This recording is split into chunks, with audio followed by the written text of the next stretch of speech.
Before we start the show, just a word from our sponsor, Undeniable Press. For all your screen printing needs, located in the Corktown district of Detroit, Michigan. If you ever need any t-shirts or any other little promo accessories, posters, or whatnot printed up for you, go to Undeniable Press. They're located, once again, in the Corktown district of Detroit, Michigan, and you can reach them at facebook.com/undeniablepressdetroit.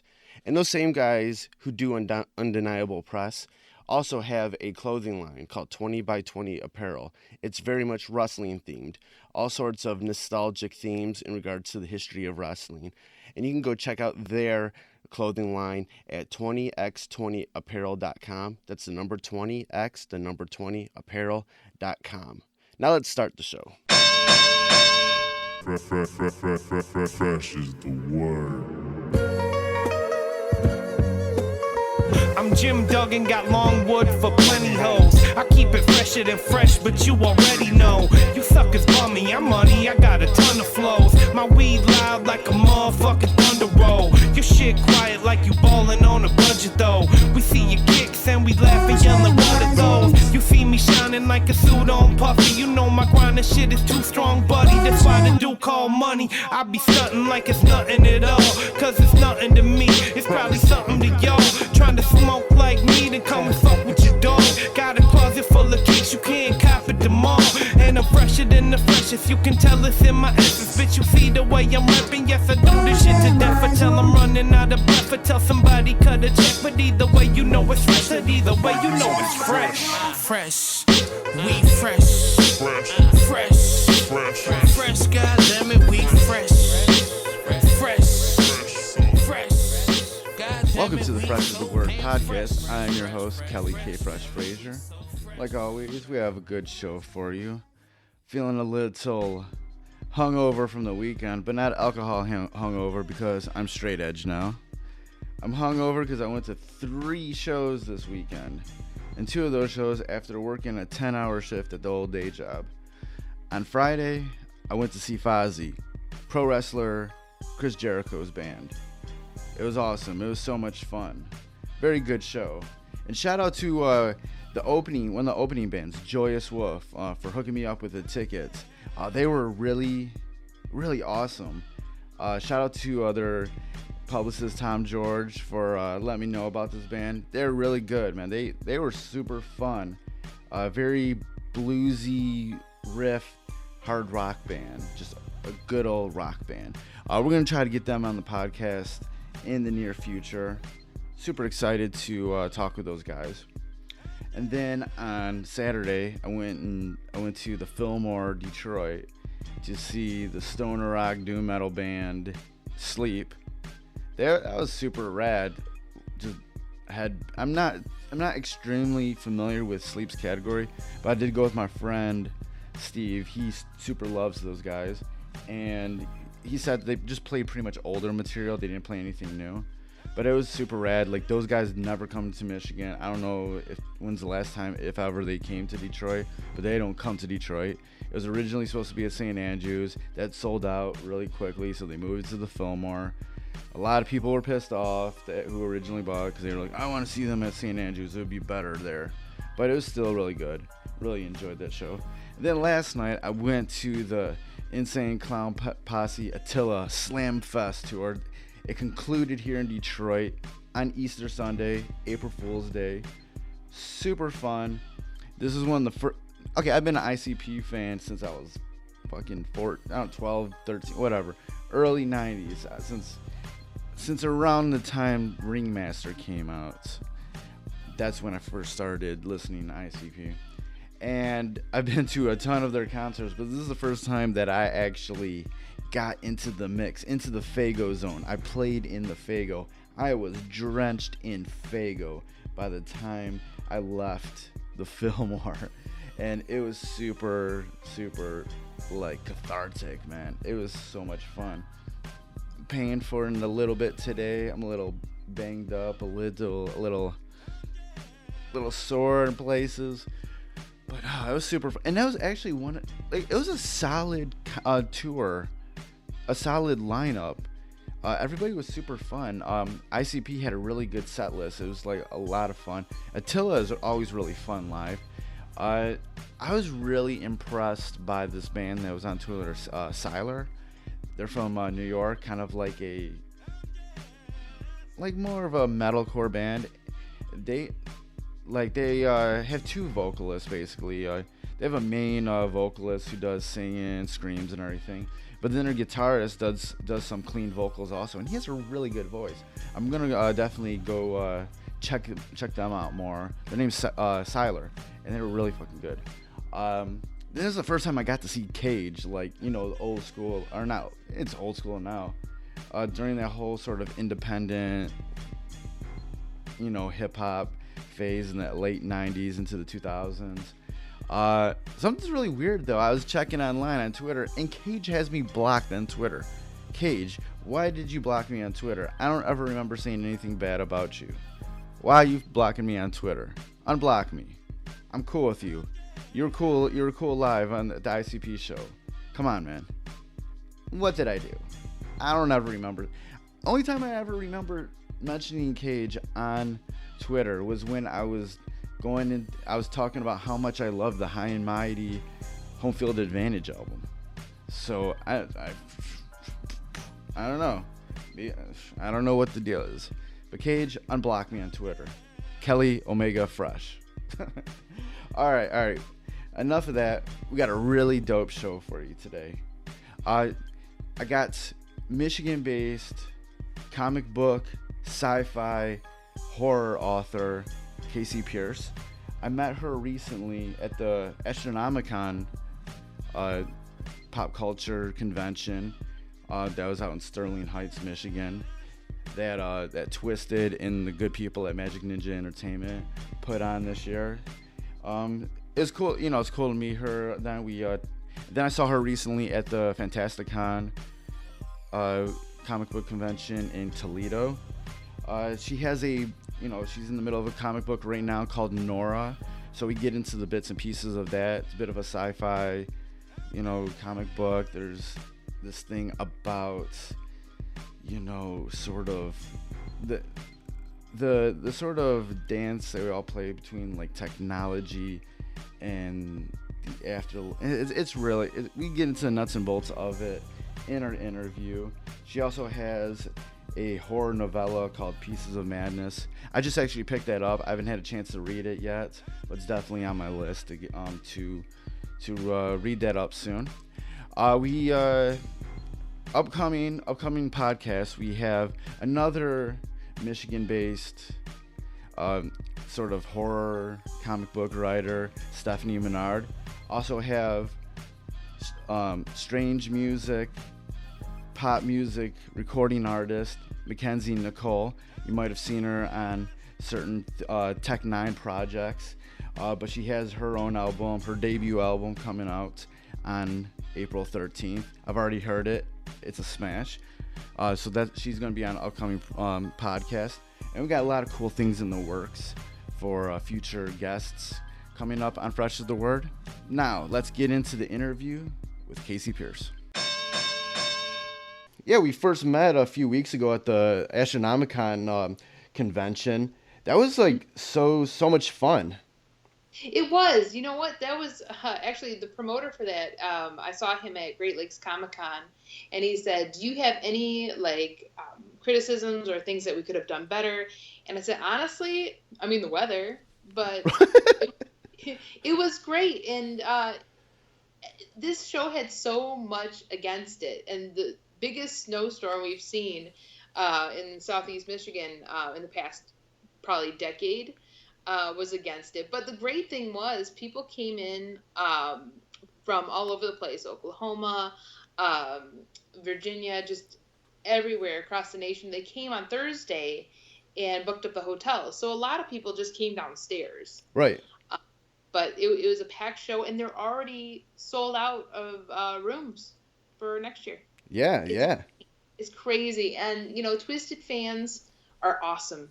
They really, really are. They're hardworking blue-collar folks. They thanked us for being there. Very humble. They love comic books. They love horror primarily. But they were awesome. Right. I come from, more of the music, music scene sort of thing, being a music journalist and whatnot. I've never been to any sort of those like comic book conventions, pop culture conventions. So I was like my first one going to, and I was Hmm. like, I had so much fun at it, and everybody was so nice to talk to, all the vendors, all the exhibitors, like everybody was so nice to talk to. Did you have a chance to talk to Dirk Manning? Yes, yes. Okay, he used to be a music journalist. Yeah, and he was when they were doing the Haunted Highlands panel there, he was talking about all of that, how his days as a music journalist tied into actually working with Twisted eventually because he knew about their previous group House of Crazies. Yeah, yeah, he's very, very schooled in his music. Actually, that's something that I had wanted to do way back in the day when I first started college. But I wound up going to school for business. So, What was the thing that was so cool about the convention, meeting everybody, was that like when I came up to talk with you and David and some of the other people, it was just like, yeah, you were there to like present your work, but I got to just like talk with you guys, shoot the shit. Like you guys weren't trying to like overly sell me on anything. no, not at all. We are very genuine people. We really are. I actually give a panel on the importance of marketing and branding, and I talk about how to stand out in a sea full of people doing or want to be the same thing you are. A creator that's seen, and it is important to stay genuine. To make that connection because I can make mindless sales hand over fist to thousands of people, but I don't need those sales. I need the right 500 people to follow me, and that's a huge difference. Right, yeah, That's how just those small empires are built. right, yeah, just those few minutes of just shooting the shit with somebody, they can be like, you know what, she was cool, man. When I see another comic book by her, I might be more apt to pick it up than just the person that I just bought some stuff off of. Well, I appreciate that. Thank you so much. Yeah, it was super cool. It was super cool just to meet you and the other people there. I had just great time in Astronomicon. It was awesome. So I It can't. was cool. Dave and I like we play well off of each other. I mean, it's never mind that the Ra and Norah exist in the same universe. There's just we try to do as many cons as we can together because we just have a chemistry when it comes to not just sales but just you know um, these con days are long days and we get it through. We're the best of friends. So You just mentioned something about sort of the marketing aspect of all of this and staying genuine. What are some other things that you like to do? Just try to stand out from other people. well, dress for the job you want. So, don't dress like a slob. I try to look as professional as possible. Also, gosh, just it's really hard to talk about your work, but you have to get it down, and you have to, um, and even if you have to sort of compare and contrast with other things, for example, when it comes to connecting. I can say, do you like the X Files? People are like, yeah. I'm like, well, this is in a similar vein. Some people get insulted when they're like, no, it's nothing like the X Files, or my work is it stands alone. No, there's nothing new under the sun, just different ways of doing it. And I always say that Norah is eventually just one big homage to Starship Troopers. That's my favorite book. And that's okay. And if you like Starship Troopers, you'll dig this. I think that's important too. And also, try not to go into the plot. I can't stress this enough. You got to get it down to 1 or 2 sentences. I know you're going to be saying the same thing over and over over the course of a 10-hour day. But, you don't want to get the and then syndrome when you're describing everything that happens. And you're like, oh, there was a guy on the ground and he looked up in the air and there was an explosion in the air and he was like, whoa, and there was a guy in a parachute. And then we get really excited when we talk about our story and we're like, well, the 2 sentences or the 3 sentences, that's not the whole story. I go, I know, they don't want the whole story, Right. So also this is the same thing when you're pitching to publishers. When you sell your work, just act like you've got 5 minutes, 5 minutes for someone to, and hopefully at the end they'll say, well, I'd like to know more. I would like to purchase this book, or I want to know about the story. Or in a publisher's case, I could potentially throw down money on this. How's your work ethic? Yeah, definitely. You're originally from Michigan, correct? Yes. Mm-hmm. Cool. What kind of a kid were you growing up? I was, gosh, very eccentric. I didn't have a lot of friends. I just like to entertain myself in my room, lip syncing all the time. I wanted to be. Hang on. Okay. Sorry about that. I wanted to be Madonna, Okay. and I asked my mother if I could dye my hair blonde because I wanted to be her so bad. And that's the funny thing. If you asked me what I wanted to be when I grew up, I would have said that. And I went to a Methodist school. So if that tells you anything about my upbringing, that's it in a nutshell. A girl who went to a private school who always wanted to be Madonna. What were your sort of like creative outlets growing up? Singing, dancing. I took dance for 10 years, tap and jazz. I loved entertaining my parents. And yeah, I think a lot of the dance and singing, but mostly writing. I was writing for a long, long time, even as a kid. I repost this on Facebook quite often, like every Christmas. But I wrote a story about how I took on the devil in heaven. That was my Christmas angel story. Oh, okay. Yeah, it was like this angel, and then this sheet that you could write the story on. And I made the angel's hair black and then green eyes like mine. And then I'm like, oh, tell a really nice Christmas story. I'm like, okay, this one time when I kicked the devil's ass. That was like foreshadowing. But my mother loved it. We put it up every year still. So that was in 3rd grade. When did you start sort of writing seriously, wanting to do stuff in regards to being a comic book author or sci-fi horror writer? You know what? I have to say it's all thanks to people who believed in me. I always say if there were no regrets, I mean, there's no regrets in life, but if there's one I could pinpoint, it was in my early 20s living for other people. Yeah.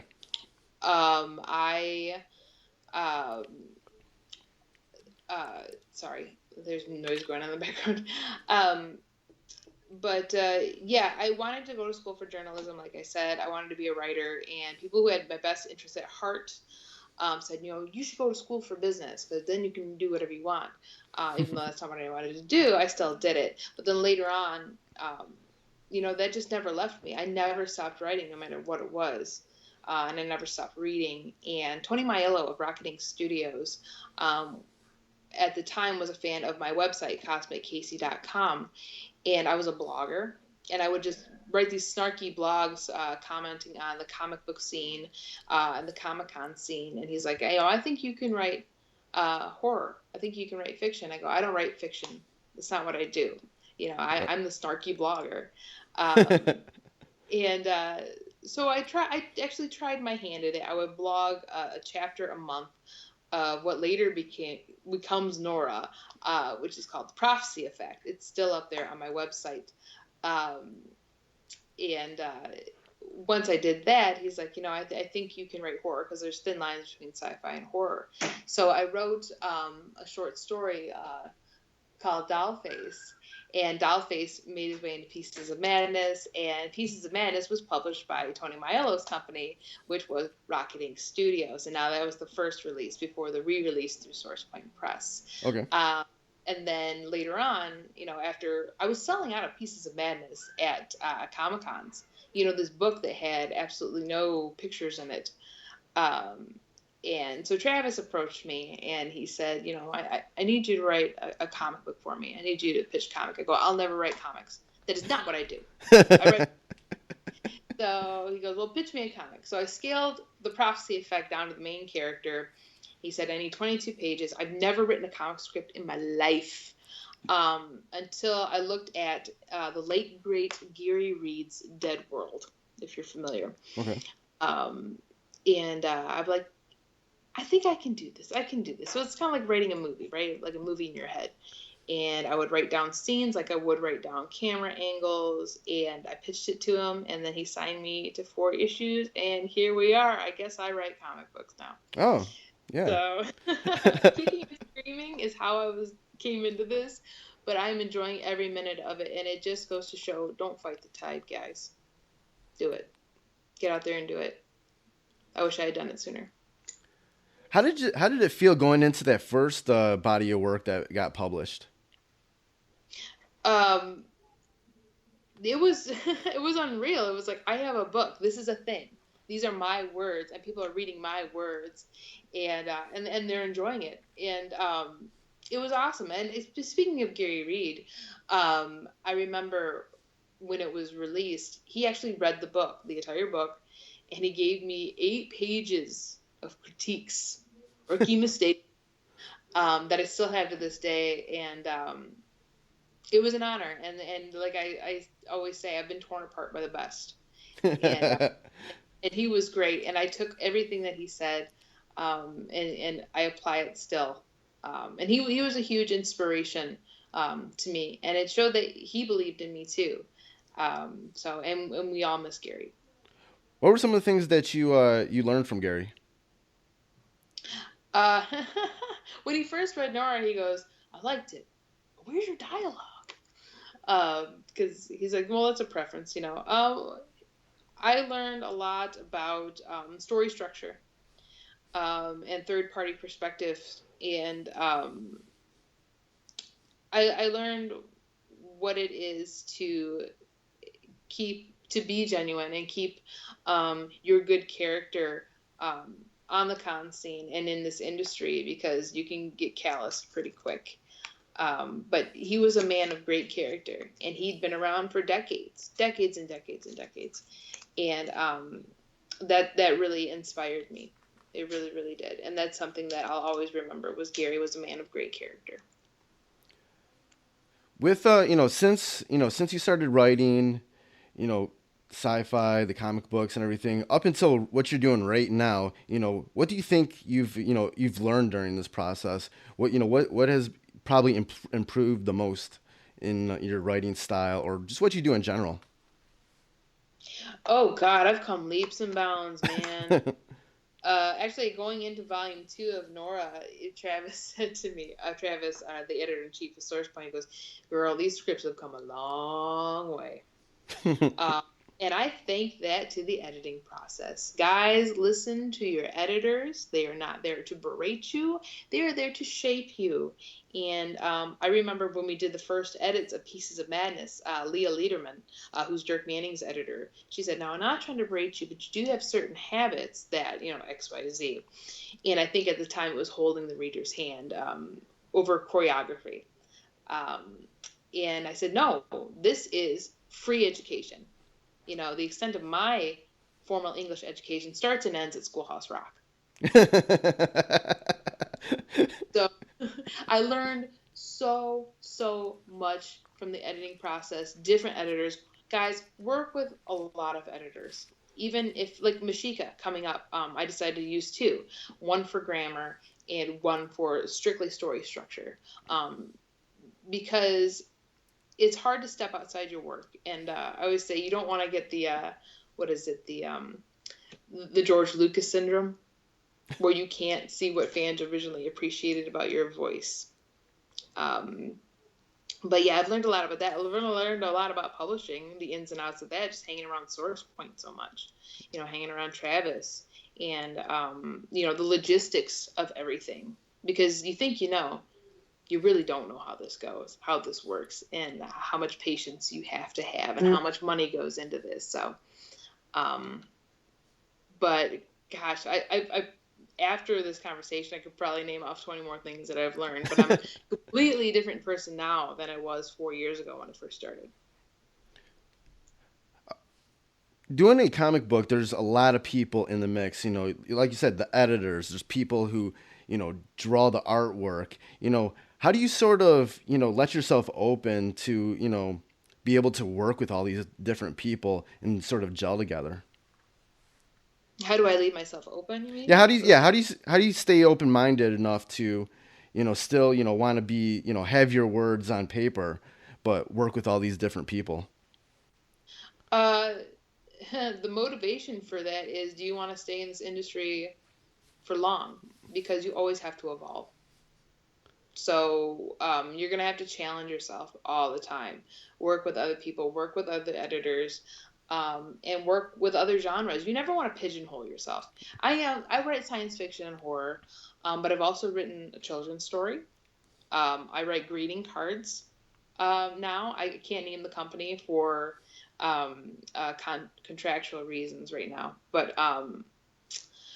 but yeah, challenge yourself and venture into other things that you're not comfortable with, and work with other people that maybe you've never even heard of, because that's going to give you staying power the more you evolve. Is there ever like any sort of time where, is there like a feeling out process with people you're about to work with? Yeah, there is, and you can tell a lot by because you know what, if you're not fast and you're lazy and you're non-communicative, this industry is really small. Everyone's gonna know about it, and you're not gonna work very long. So you got to be efficient, you got to be communicative, and you just got to be on it. You got to get shit done. In this industry, we always say a great page is a done page.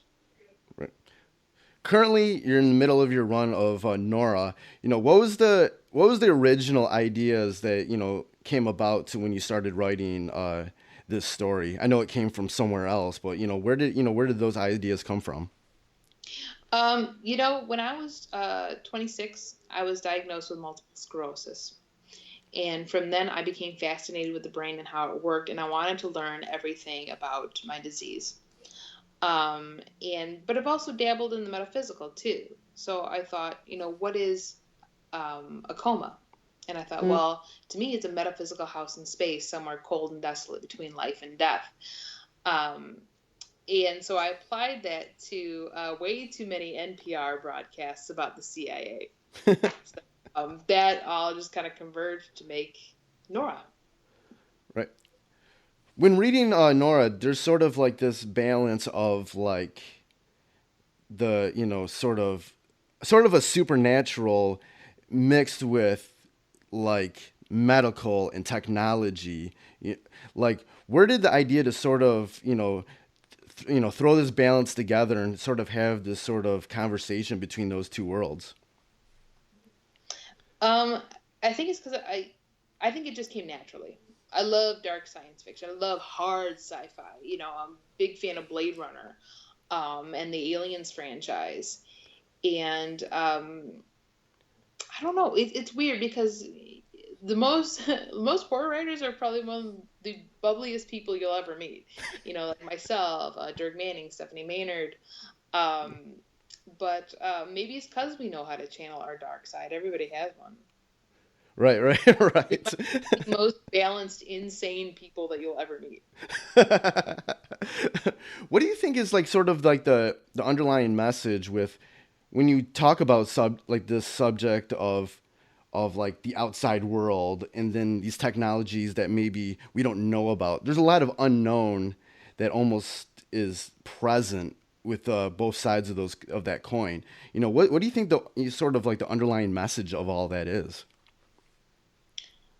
I would say it's science, not so fiction.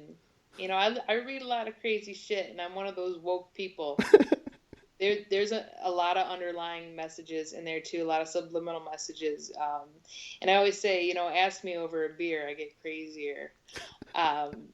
Because it's things that you don't talk about for risk of damaging the brand, I guess, and your personal brand. But like I said, synthetic genome is not something new.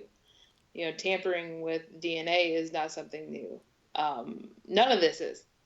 And biological warfare, God, that's as old as the 40s. Yeah. So, I think that's the underlying message: is stay woke. Stay woke. It seems like a lot of the characters in Norah, to a certain extent, are also battling stuff from their past. Where does that come from? It's funny because someone asked me once, they were like, "Is Nora you?" And I said, "Well, aesthetically, everybody thinks it is, but it isn't." And then I'll go into the scene, they go, "No, I don't mean aesthetically, but is it you?" And I had to stop and go, "Get out of my head." Because she is someone she seems listless, hard, and she is forced to remain objective. And in the issue 1, when she said, "We don't know what we'd do without her," and she responds, "You'd figure it out because you have to." I mean, she didn't add to because you have to, but that was her reasoning. And I think it's because the most listless, emotional people are scared to be emotional because they won't be able to stop. Right. And I'm very sensitive. I'm a highly emotional person. But I'm also an extremist too. It's either do or don't, this or that. And there's pros and cons to all of that. But when you are an extremist, it's because you don't want to think about it. You don't want to relish in any sort of over emotion because you know yourself. And in extremism, the decision has been made. And then it hands off. So I think a lot of it stems from that. Also, it's funny because J.J. Cott did a pinup for me of the first issue, and it was Norah and Anna Diane. And I said, "Oh my God, it looks like Ripley and Newt." And he actually apologized. He's good. "Oh my God, it really does." I go, No. You just made me realize that she's my Ellen Ripley. And that's the first person I idolized growing up. She was strong, but she was human. And I like a lot of human elements with my fiction. I like a lot of rawness to the piece. I want somebody to say, "This is a wild-ass sci-fi," but I really feel like I can relate. That's a challenge.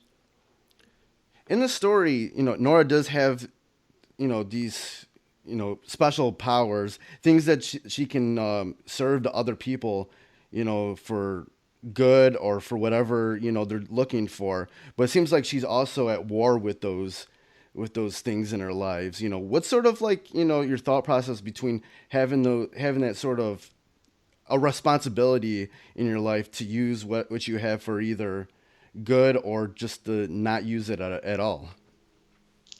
It's weird because I feel like the entire series is a question. Is one human life more valuable than the other, or is it all the same? If you want to send a message, is this the right message that you're sending? When it comes to biowarfare, and none of these answers to me are wrong. It's just all about perspective. Sorry, what was the original question? No, just how if you have certain talents or certain powers, do you sort of, where's the balance with that? Is there a responsibility to use your powers for the good or not use them at all because you might be scared of what might happen with, what you have? I think that is what Nora's trying to figure out. In issue 2, she says, "This is not a road to redemption. The things that I've done and been involved in, there's just no coming back from that. But it keeps me from feeling like a piece of shit." So what she's doing, she does for herself. And I don't think just because you possess a skill or a power that everyone is entitled to it. I don't feel that way at all. I would feel like that's a very personal decision. Why do you think this character does what she does to be able to sort of help these people along the way? For that same reason, just to keep from feeling like a piece of shit. Because I think that if she does, like I said, if she's scared to show emotion because of being over emotional, her dark past, all of that would just consume her, and then she would just, fade into the abstract. Do you think that that Norah has a bit of a empathetic side to her, to these people? I think she fights it.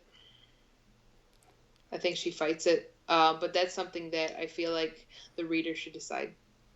Yeah, it's nice. Um, let's talk about the cover art for your issues. Who did the cover art? Jason Westlake. Jason did that. Cool. What's the story behind it? What were you trying to convey? Um, with with Jason's style, he has a very a vector style, and so we wanted to use that, even though it was so much different than the Sean Seale's painterly style. It's also a trademark. It's very easy to identify, and I think that's what we wanted to. There's an edge to it, an easily identifiable. Excuse me, an easy to identify edge. I think that's what we were going for. These bright colors and these silhouettes that it just one silhouette says so much about what you're about to read, and I think that's really cool.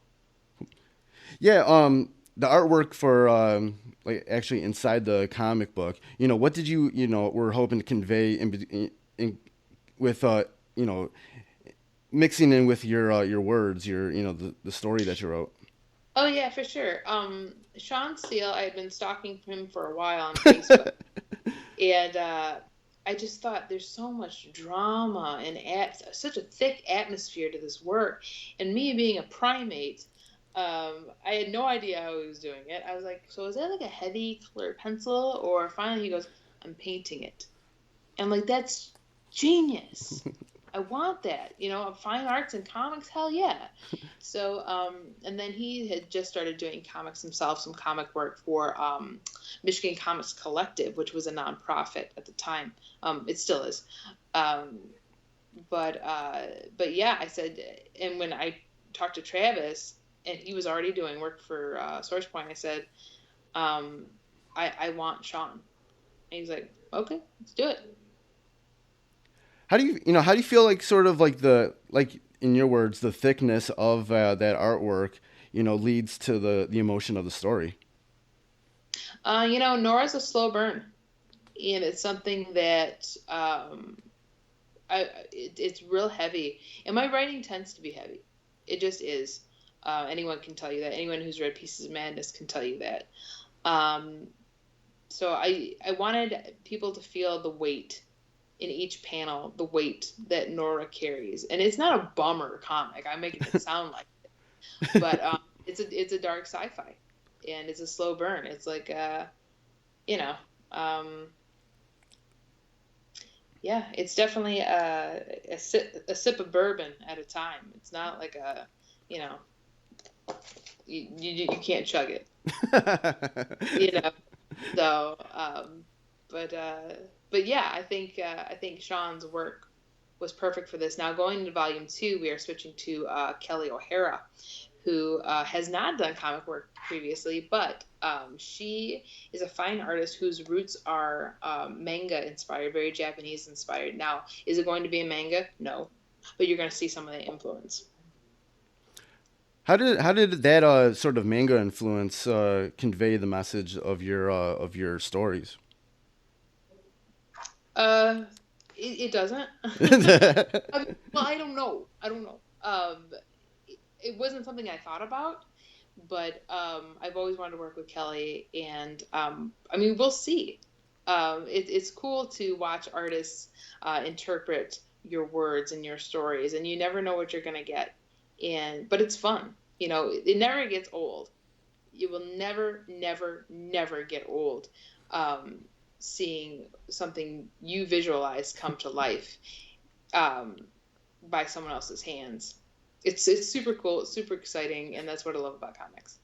Right. What's usually your initial thoughts when someone brings you like a sample artwork of something to put in these comics? What kind of goes through your head? Every time I'm just blown away. Every time I'm just like, wow, that's exactly what it's on my head. I sound dumb, but it's super cool. It makes you feel powerful. It really, really does. And you're like, wow, we're creating a new thing. This is going to be a thing. Everything that I thought is now a thing. And you're like, get this kind of godlike complex. Like, I'm the master of the universe. But it's cool. It's like, yeah, things that I thought, I put it on paper, and boom, it became a thing. Holy shit. Holy shit. It's really cool. It's really fun. Never gets old. Right.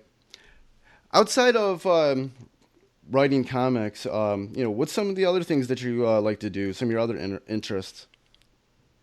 Outside of writing comics and writing books, I work out a lot. I weight train a lot. Yeah, I saw you flashing the guns on Instagram. Yep. I used to be about 275 pounds long ago, and weight training is what saved me. And I've continued it. I love it. There's not a lot of things you can control, but one thing you can control is like sculpting your own body, and I think that's fascinating. Great. That's what I do outside of comics. I'm always in the gym. Right. You said you were diagnosed with MS, correct? Yes. Mm-hmm. How do you have to work around that with weight training? It's actually helped. Okay. There's a theory that it helps, like when you lift and get the endorphins going, get the blood flowing, it breaks through the blood-brain barrier, and it also it's a stress reliever too, and a lot of flare-ups for MS is brought on by stress. It eases the nervous system, and also it helps to push spinal fluid through the brainstem. And these are all theories, but theories that I'm apt to believe because I practice it, and it helps me. And I haven't had a flare. It's been a little over a year since my last one. Oh, okay. Right. You mentioned at times when people would ask you if like the Norah character is you, and you're like, oh, maybe, and like, oh, get out of my head. But how much of you is in your work, whether it is Norah or any of the other books that you write? Everything, and I can't help it, and I never really realize it until later. A lot of my stories are influenced by people I know, real people, and they always say write what you know, and that's that comes across a lot in my work. And also I see putting people in your literature, you're giving them the gift of immortality. My dad is in Norah, and he's a big character in Norah. He's General Brand, and that means a lot to me because he'll never die. That's awesome. To sort of close out this conversation, I did pose a question to you in advance to think about. And that question is, who is somebody that has been a part of your life or career that I could realistically interview also that would have some great stories? Victor Dandridge.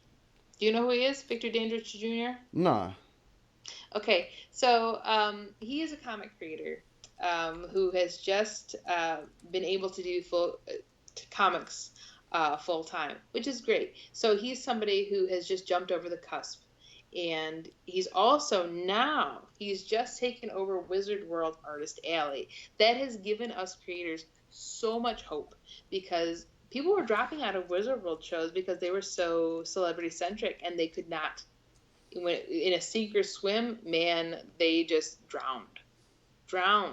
But now he has taken over Artist Alley, and he is the head of it. So we are coming back to WizardWorld shows now, and he's making a hell of a difference. And he self-proclaimed, but I will agree, he is the hardest working man in comics. Victor Dandridge Jr. And I can give you his information after this too. Cool. All right, it's been great talking with you. Definitely excited to read the fourth issue of Norah when it comes out. When's that coming out? I believe it's in a week. Oh, in a week. All right, good. It's coming, man. It's coming. Have it for Toronto Comic-Con. Really stoked about that. And thanks for having me on the show. I really appreciate it. Great. And if anybody wants to find out more information about you online, where can they go? You can go to CosmicKasey.com, both with K's, Facebook.com/CosmicKasey, Twitter @CosmicKasey, or Instagram at KCD Writes, not as in women's lib, but as in physical writing. All right, great. It's been good talking with you. Thank you.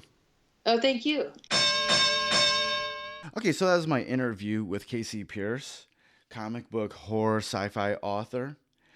Definitely, check out some of her work. You can always go to cosmickasey.com, and those are Cosmic and Kasey are spelled with K's. All this will be linked up in the show notes at freshasthepodcast.com.